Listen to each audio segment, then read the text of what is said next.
Shalom, salam jumpa Bapak Ibu, saudara-saudara yang sama-sama dikasihi dan diberkati oleh Tuhan. Berjumpa kembali dalam saat teduh malam yang diprogramkan oleh Badan Pekerja Sinode Wilayah 4. Saya, Pendeta Ida Teresia Toban, akan memandu kita dalam ibadah pada malam hari ini. Mari kita memohon pertolongan Tuhan. Pertolongan kita adalah dalam nama Tuhan, Pencipta langit dan bumi. Salam, kasih karunia, dan damai sejahtera Allah menyertai kamu sekalian. Amin. Kita akan membaca dan mendengarkan firman Tuhan, namun sebelumnya kita akan mendengarkan persembahan pujian dari vokal grup Kantoria Jemaat Tamalan Rea.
Kita akan membaca dan mendengarkan firman Tuhan.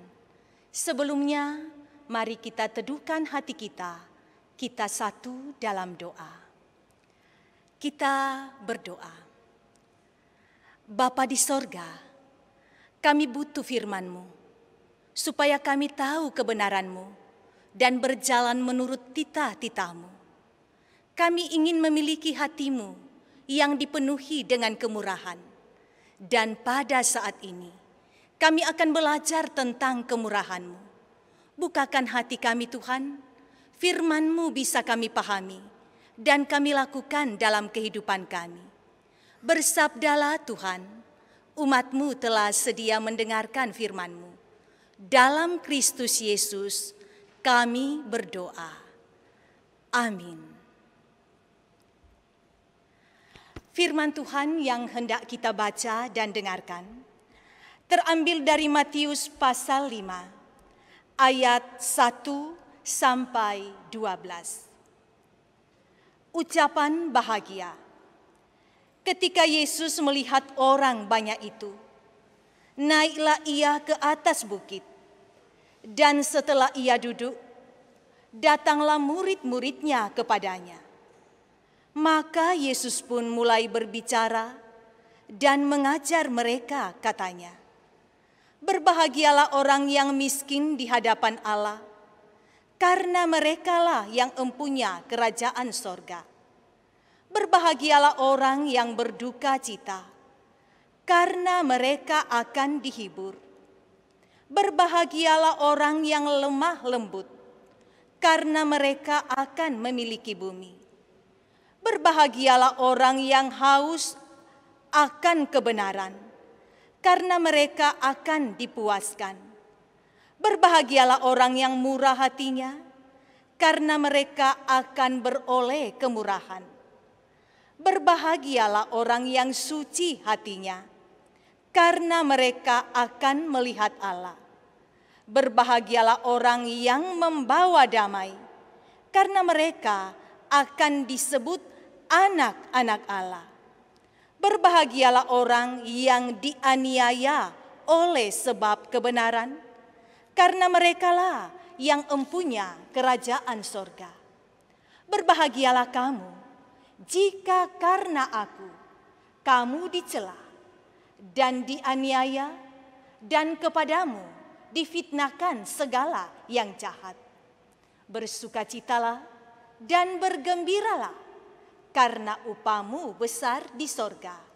Sebab demikian juga telah dianiaya nabi-nabi yang sebelum kamu." Firman Tuhan. Amin. Saudara-saudara yang kekasih dalam Yesus Kristus, saya mengangkat ayat 7 menjadi penekanan khotbah saya pada malam hari ini, yaitu berbahagialah orang yang murah hatinya, karena mereka akan beroleh kemurahan. Dalam satu tema, kemurahan kasih Allah. Saudara-saudara, tahukah kita bahwa hampir semua yang ada di dunia ini ada ukurannya? Kita mengenal ukuran berat, misalnya kilogram, gram, ons, dan sebagainya. Ukuran panjang, misalnya kilometer, sentimeter, depa, jengkal, dan sebagainya. Semua yang ada dalam hidup ini perlu diukur. Kalau seseorang membeli baju, bukan hanya coraknya yang diperhatikan, tetapi juga ukurannya. Apakah ukuran S, M, L, atau XL? Kalau seseorang memiliki ukuran kaki 37, tentu ketika dia membeli sepatu, dia harus membeli sepatu yang ukuran 37 dan sangat janggal kalau dia membeli sepatu yang ukurannya 40 misalnya. Semua yang ada dalam hidup ini perlu diukur. Kamar tidur kita perlu diukur, luas rumah kita perlu diukur, tinggi badan dan berat badan kita perlu diukur. Dari kasur sampai ke sumur perlu diukur.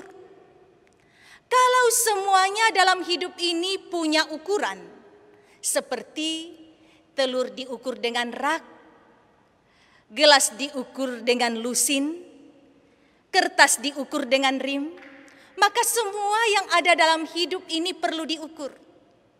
Apakah yang menjadi standar ukuran kebahagiaan seseorang dan keberhasilan hidup seseorang? Di zaman modern ini, bahkan sejak dahulu kala, orang menjadikan standar keberhasilan hidup dan kebahagiaan hidup adalah dengan menggunakan ukuran sudah punya ini dan belum punya itu. Coba kita mempelajari dan mencermati ucapan-ucapan di sekitar kita yang sering kita dengar. Kita sering mendengar betapa berbahagianya dia karena sudah punya rumah sendiri. Betapa berbahagianya dia karena dia sudah punya mobil, sudah punya pacar, sudah punya gelar, sudah punya cucu, dan orang-orang seperti itu yang kita anggap adalah orang yang berhasil dan orang yang memiliki kebahagiaan. Kalau ukuran dunia ini mengenai kebahagiaan dan keberhasilan hidup dengan menggunakan standar ukuran sudah punya ini dan belum punya itu, maka kita mau melihat standar ukuran apakah yang dipakai oleh Yesus untuk mengukur akan kebahagiaan hidup.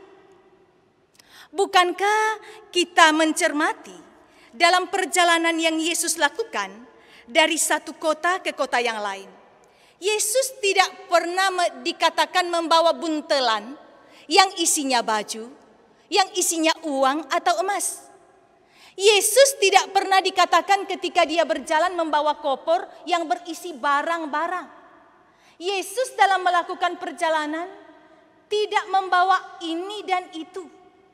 Bahkan ketika Yesus mengutus murid-muridnya, dia mengatakan jangan membawa baju 2 helai, jangan membawa roti.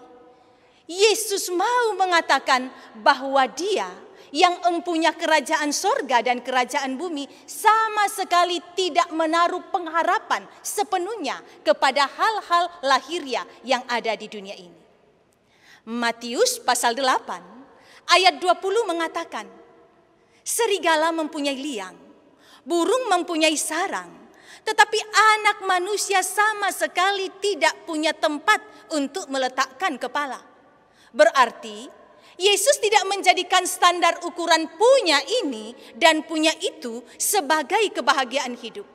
Tetapi ada standar lain yang menjadikan Yesus menemukan kebahagiaan. Kalau kita mencermati kehidupan Yesus, bukankah dalam 3 tahun Yesus melakukan pelayanan, hidupnya hampir-hampir berisi selalu memberi. Kita mendengar dari Alkitab dan kita membaca, Yesus memberi kesembuhan bagi orang sakit. Yesus memberikan rangkulan bagi Sakeus, orang yang tersisi. Yesus memberikan pengakuan kepada wanita yang dianggap tunasusila, dan dia merangkul wanita itu. Yesus menerima apa adanya orang-orang miskin. Hampir-hampir keseluruhan hidup Yesus adalah memberi. Sehingga ketika dalam bacaan kita ayat 7 dikatakan, adalah berbahagia orang yang murah hatinya, karena dia akan memperoleh kemurahan. Yesus tidak hanya mengajarkan itu kepada murid-murid dan pendengarnya, tetapi dia menghidupi apa yang diajarkan itu. Karena hampir semua hidupnya berisi memberi, memberikan kesembuhan, memberikan kehidupan, memberikan rangkulan, memberikan pengakuan, dan itulah kehidupan Yesus. Hari ini, minggu-minggu ini kita menjalani minggu-minggu Advent, di mana kita sementara mempersiapkan diri untuk menyambut kedatangan Tuhan Yesus yang kedua kalinya dan juga dalam merayakan akan Natal. Tahukah kita bahwa ketika kita merayakan akan minggu-minggu Advent, kita diingatkan pada satu hal, bahwa Yesus bermurah hati terhadap dunia ini dan Allah pun murah hati terhadap dunia ini. Yesus menghidupi apa yang dikatakan ketika dia mengatakan bahwa berbahagialah orang yang murah hatinya, karena dia akan memperoleh kemurahan. Yesus bermurah hati memberikan hidupnya untuk menyelamatkan umat manusia. Dan Allah kemudian juga bermurah hati mengutus putranya yang tunggal masuk ke dalam dunia untuk menyelamatkan umat manusia yang sedang dalam keadaan bergumul berat karena dosa-dosa yang dilakukan. Sehingga Natal mengingatkan kita, Allah mengasihi kita, lalu dia bermurah hati mengutus Yesus dari sorga masuk ke dunia ini untuk menyelamatkan kita umat manusia. Yohanes pasal 3 ayat 16 mengatakan, "Karena begitu besar kasih Allah akan dunia ini, sehingga ia mengaruniakan anaknya yang tunggal, supaya setiap orang yang percaya kepadanya tidak binasa, melainkan beroleh hidup yang kekal." Ayat ini mengingatkan kita, Allah bermurah hati mengutus Yesus untuk menyelamatkan dunia ini. Dan Yesus bermurah hati memberikan nyawanya untuk menyelamatkan kita umat manusia. Lalu apa maksud bacaan ini ketika kita mendengar bahwa Yesus mengajarkan kemurahan hati dan dia menghidupi apa yang dia katakan itu? Bukankah kita selalu mengatakan kita ingin belajar serupa dengan Yesus? Kalau hati Yesus penuh dengan kemurahan, kita pun mestinya memiliki hati yang penuh dengan kemurahan. Kemurahan hati bagaimana yang bisa kita nampakkan kepada orang lain? Kemurahan hati mau berbagi senyum kepada semua orang. Berbagi sapaan bukan hanya untuk orang-orang tertentu saja, tetapi bagi semua orang kita mau menyapa. Kita menjadikan mereka saudara bukan hanya untuk orang-orang tertentu saja, tetapi semua orang adalah saudara kita. Kita murah hati.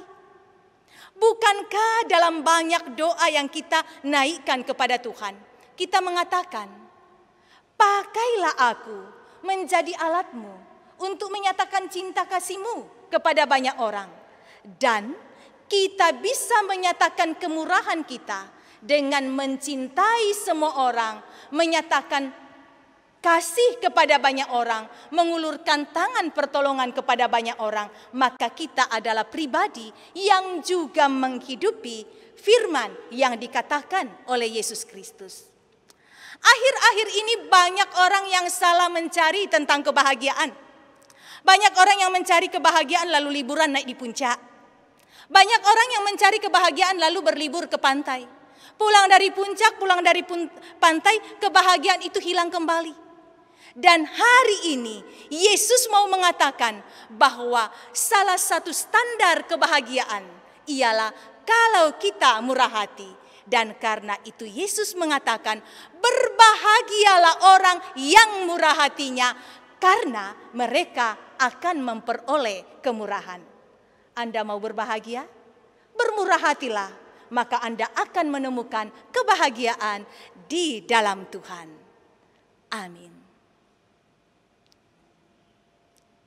Saudara-saudara, mari kita satu dalam doa. Kita berdoa. Setiap kali kami selesai mendengar firman-Mu Tuhan, izinkan kami berucap demikian di hadapan-Mu. Ubahlah kami menurut firman yang Tuhan ingin kami lakukan. Firman yang mengingatkan kami untuk belajar pada teladan Yesus yang mengajarkan tentang kemurahan hati. Dan Yesus menghidupi apa yang diajarkan itu. Buatlah kami menghidupi apa yang diajarkan Yesus kepada kami untuk juga belajar bermurah hati bagi sesama kami. Kami melihat bagaimana Allah bermurah hati mengutus Yesus Kristus masuk ke dalam dunia ini yang kami rayakan dalam minggu-minggu Advent. Dan kami diingatkan bahwa Allah tidak membiarkan kami binasa, melainkan karena kemurahan hati Allah, kami diselamatkan lewat kelahiran bayi Yesus yang pada akhirnya mengorbankan diri untuk menyelamatkan kami.